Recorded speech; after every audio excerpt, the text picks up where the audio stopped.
Boss Tony P from Isabela, ito na yung EBS na pinadala mo sa akin. At ayan, yung ginawa natin, nagtahi tayo dito, tapos dito nag-jumper tayo.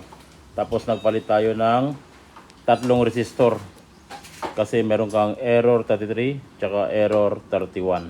Pero ito na siya ngayon, boss. Pag sinusi, naka-EBS always on. Pag pinaandar natin, mamamatay yung EBS. Pag pinreno, yan o, ang tining ng andar niya. Ang ganda. So good na yung EBS na pinadala mo sa amin, Sir Tony, taga Cordon, Isabela. Papadala na namin ngayong araw tong EBS mo.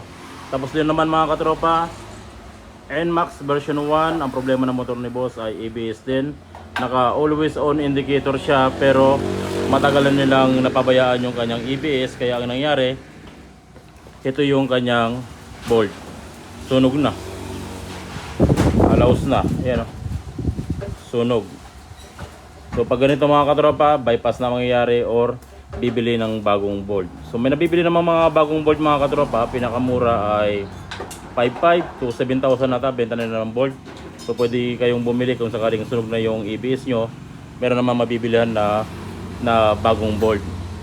Yun yung EBS module ni boss. Pero sa ngayon, ang magiging decision ni boss ay iba-bypass na lang namin.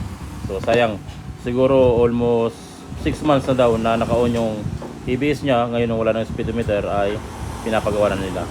Kaya nga mga katropa, kapag naka-on yung EBS nyo, unang indicate pa lang at hindi nawawala, kailangan nyo nang ipa-check dahil ito yung kanyang cause kung bakit nag-on, nawawala.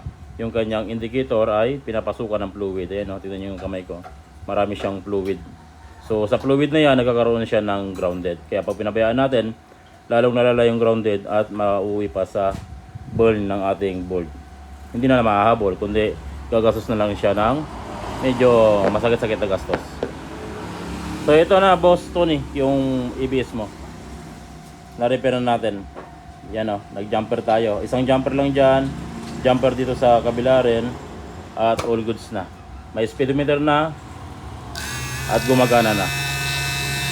Okay na boss.